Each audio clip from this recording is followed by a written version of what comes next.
Washington, États-Unis, AFP, le président américain Donald Trump, qui a réuni jeudi son équipe de sécurité nationale sur le dossier syrien, n'a pas encore tranché sur de possibles frappes aériennes après l'attaque chimique présumée dans l'enclave rebelle de Douma. Aucune décision finale n'a été prise, a affirmé Sarah Sanders, porte-parole de l'exécutif américain, précisant que Trump poursuivait les discussions avec ses alliés et appellerait dans la soirée la première ministre Theresa May et le président français Emmanuel Macron. Dans la soirée, un porte-parole de Downing Street a confirmé que Trump et Madame May s'étaient entretenus au téléphone. Ils se sont mis d'accord sur le fait qu'il était vital de ne pas laisser l'usage d'armes chimiques sans réponse, et sur la nécessité de prévenir un nouvel usage d'armes chimiques de la part du régime Assad, a-t-il annoncé.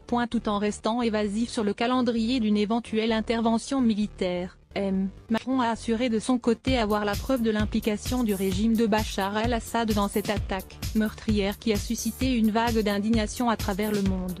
Nous examinons la situation de très près, nous devons prendre des décisions, elles seront prises sous peu, avait déclaré Trump depuis la Maison-Blanche peu avant de réunir son équipe, tandis que le chef du Pentagone, Jim Mattis, dénonçait le recours tout simplement inexcusable aux armes chimiques. Un an après la première opération militaire américaine contre le régime syrien, en réponse déjà à une attaque chimique présumée, les Occidentaux menacent de frapper le régime de Damas, qui dément toute responsabilité. La perspective d'une action militaire des États-Unis, soutenue par la France et probablement le Royaume-Uni, s'inscrit dans un contexte de vive tension avec la Russie. Les relations ont déjà été passablement dégradées par l'affaire de l'ex-espion Sergueï Skripal empoisonné en Angleterre.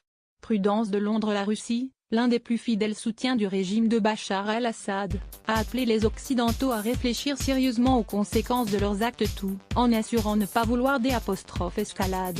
Personne n'a donné le droit aux dirigeants occidentaux de s'attribuer le rôle de gendarme du monde, à la fois d'enquêteur, de procureur, de juge et de bourreau, a lancé la porte-parole de la diplomatie russe, Maria Zakharova. Londres est restée plutôt sur sa participation à d'éventuelles représailles militaires, préférant s'en remettre à la coordination d'une réponse internationale sur une question qui divise profondément l'opinion et la classe politique du Royaume-Uni. La chancelière allemande Angela Merkel a jugé évident que le régime syrien disposait encore d'un arsenal chimique, tout en soulignant que Berlin ne participerait pas à des actions militaires contre Damas.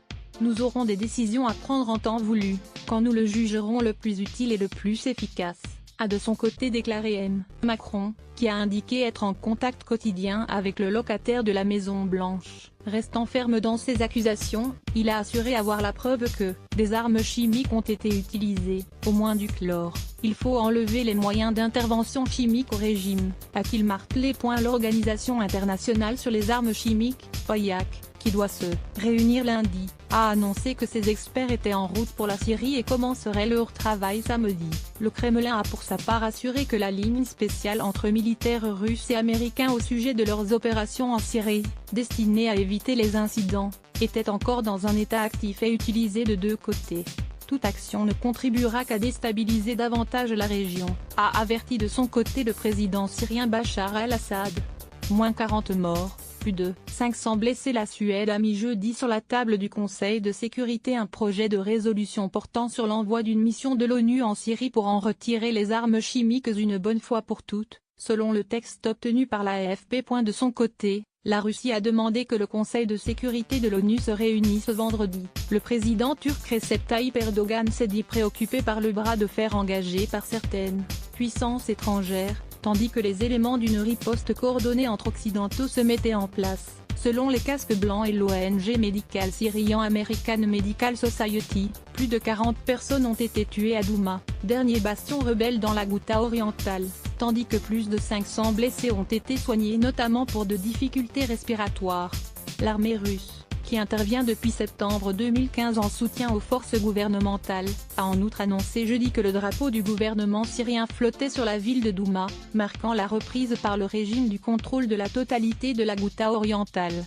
Burj Sabar / Léo / Science Fiction.